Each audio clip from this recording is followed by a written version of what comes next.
Following what has been a crazy day surrounding the Toronto Maple Leafs, the shocking truth behind Brendan Shanahan being fired has been revealed. And what's going to be a crucial coming few weeks for the Toronto Maple Leafs, we have some brand new reports revealing not only the truth behind the firing, but some very interesting details surrounding the future of this team, both regarding the front office personnel, but the player personnel as well. I'm going to break that down, as well as a ton of other things in this episode, folks. A bunch of updates to go over today. But before we get into it, if you're a part of the percentage who aren't subscribed to the channel, this is the place to be for daily Leafs content. Your guys' support has been amazing. Obviously, multiple videos a day during this time. If you're a part of the 70 or so percent who aren't subscribed, make sure to hit that subscribe button. Shout out to Darius. He's traveling, so that's why the setup's a little bit different. We're going to be moving around a little bit here for the next few days, but still getting the videos out for you all. So make sure to hit that subscribe button if you're enjoying it. Darius, you weren't here earlier today. Brendan Shanahan, as you know, of course, got fired. We'll get your thoughts on that. But the truth has kind of come out now over the past hour or two since I made my video about the firing. And we have a ton of updates here, some very good and some, depending on if you are happy with it, some bad. But let's start with this. The Shanahan era in Toronto is officially over. In the 11 seasons under his watch, the Leafs made the playoffs 10 and 11 years. And of course, we all know he did some great things for this city, for this organization. It's unfortunate that, he didn't get the cup, or didn't really get close to the cup. But there's a bunch of different things here that kind of, attribute to why they fired him. One of the key ones surrounding Brad Treliving, we'll get to in a minute here, but I want to get your thoughts really quick.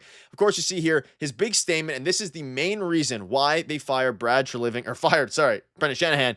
Our responsibility and driving motivation is to add a new chapter to Leafs championship history, and that is with a new voice. And I, of course, covered that a little bit on, my video earlier. But that leads into the fact that not only is there a press conference tomorrow, but Brad Treliving is officially staying as Toronto's general manager. Darius, some very interesting news here and some breaking news nonetheless. We have the reason now as to why they fired Shanahan, but also what their plans are going forward. Yeah, and there's a lot coming out in terms of what the Toronto Maple Leafs are planning to do over the next little while. And obviously, there's a press conference tomorrow. We're going to break down at 1 p.m. with Keith Pelly speaking, but we don't know exactly what they're planning in terms of, are they getting a new president, or is Brad Treliving becoming the president, or if they're just trying to trim the fat. We don't exactly know exactly what the plan is, but we're going to get some clarity on that tomorrow. But in terms of Brendan Shanahan, I did want to touch on it. I know you made a video about it earlier today, but he did some really, really good things. I don't want that to get lost in all of this and the fact that he's being let go and his contract's not being renewed. And it looks like he's heading to the Islanders as well. That's the latest, that he's going to become the president and GM of the New York Islanders. He built up this Leafs team to be what they are today, which some people will say that's an awful thing. But the fact of the matter is they made the playoffs a ton. Obviously, the longest tenured playoff team in the league. And he took the team from, scraps to obviously where they are right now, which is like, business is fantastic. So if you look at it from a business aspect, he did a great job. And, I think a lot of players found it safe to return home, which is something that they set out to do. John Tavares ended up signing. So there's a lot of positives that come with Brendan Shanahan. He did a great job. I think he's going to do a really good job, building up a foundation for the Islanders as well, if that ends up happening. But on the other side of things, his inability to make any changes when necessary and, roll with the punches and just, I understand to a degree, staying with the status quo and seeing things out, and then maybe one day you'll win a Stanley Cup. But we knew a very long time ago at this point that this core group of players weren't going to be able to get it done. And I would argue in 2023, he probably should have, pulled the trigger, not himself, but obviously him and Kyle Dubas, to trade Mitch Marner. They didn't do that. And I feel like that's the reason he's paying for it with his job now, because they didn't get the job done. I feel like a lot of us knew that they weren't going to get the job done with this core group of players, and here we are today. Yeah, and obviously I mentioned in my video earlier, I mean, whether he got fired or he fired Kyle Dubas before, there were some rumors about him trading Dubas, that is Mitch Marner. Whether or not that's true, he failed to make really any changes after, his second or third year. They got their stars in Austin Matthews. They got Mitch Marner. Over the past couple seasons, especially when he was on the hot seat, they failed to adjust, or he did. And that's the reason, like you mentioned, that cost him his job. And that is directly said in here by Keith Pelly about the new voice was needed. And I was hinting at this earlier.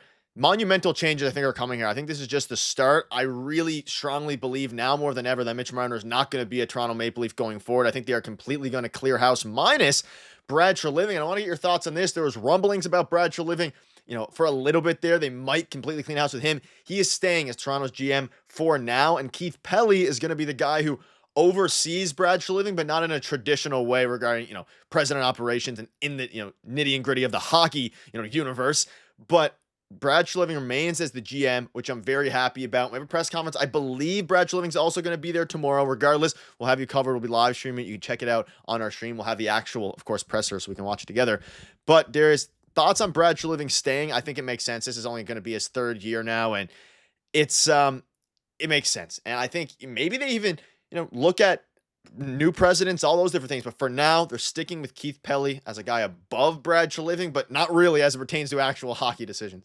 Yeah, Keith Pelly's not going to be the one to. I hope he doesn't get too involved because I don't know if he should be in terms of the hockey decisions. So Brad Living should be. I'm glad that Brad Living is staying on as the GM of the Leafs. He hasn't done anything wrong. In fact, I think he's built a really good team around something that he couldn't move off of, right? And I think if you're Brad Living, you had to sign William Nylander to that contract extension or trade him, which we knew wasn't going to happen. So I don't think Brad Living's done anything wrong. I think he's been a really good GM for this team. A lot of people say, he completely ruined the Calgary Flames. I'm not sure that's true either. I think he got a decent return at the time for what it was for a player, Matthew Tkachuk, who said he was leaving anyway.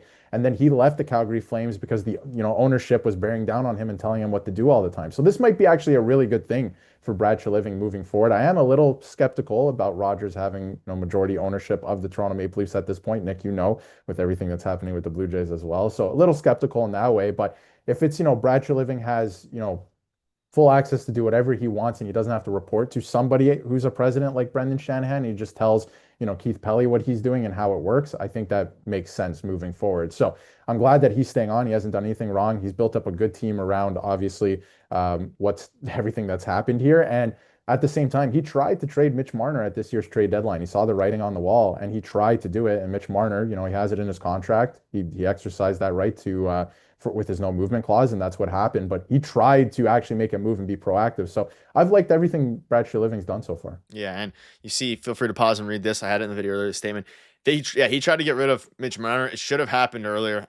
Not necessarily from Brad Living's perspective, but at the same time, Brad Living's built the best overall team that the Core 4 has ever seen in his second year, but his first full off season. And they went the farthest they ever have, the Core 4, in his second season. So we get it. Obviously, the farthest they've ever gone isn't necessarily super impressive. One, they didn't make the Eastern Conference Finals. But we also have some other quotes. And feel free, again, these are going to be, there's a lot of different ones here from Keith Pelly. So I'll start with this one here. And we covered a little bit of it. But he said our responsibility and driving motivation is to add a new chapter to the Maple Leafs championship history. It was determined that a new voice was needed. And being a part of this historic franchise, this is from Brendan Shanahan, will always be one of the greatest honors of my life. While I am proud of the rebuild we embarked on starting in 2014, I came here to win the cup. You didn't get that job done. And that's the biggest thing. Now, from a business perspective and business side of it, I'm sure Toronto, Rogers, MLSE, whoever's ended up owning is over the moon about how far they've come putting star players on this team, but they didn't get it done. And I'm happy to see now for Keith Pelly that a new voice is not only required, but it seems like he's not afraid to make monumental changes to this team. And hopefully that's in the form of the player side as well. Not necessarily getting rid of Mitch Marner, obviously, but depending, it probably will be, Mitch Marner leaving, get rid of him, but just doing whatever it takes to make this team a winning team again, not just a team that can make the playoffs. Yeah, absolutely. And I think after, the dust settles and we find out what's happening tomorrow, I do still at this point have mixed feelings about this. Not in the way that I don't think Shanahan should have been let go, but the fact that, he came in with so much promise. He was executing on a lot of the things he wanted to accomplish. He got that core group of players, which was looking very promising at one point. And then 10 years later, it all comes crashing down. And it seems like Marner and obviously himself are leaving, and there's no Stanley Cup to show for it. So it's really unfortunate in that way. But on the other hand, I'm looking forward to seeing what the Toronto Maple Leafs can do in the future, because I still think, still have a lot of really good players. And I think that the board now and MLSE has the mindset of, Keith Pelly came in and said it last year, we don't want to sell jerseys. Now, you can believe every word that they're saying. I'm not going to do that. But that is what he said, that they actually do want to bring a championship to Toronto. So, that can be something to look forward to. We'll see if they actually execute on it. Yeah. Let us know down below what your thoughts are on all this. Crazy day. More videos coming. Big day tomorrow. So make sure to hit that subscribe button. Thank you guys for watching. See you later.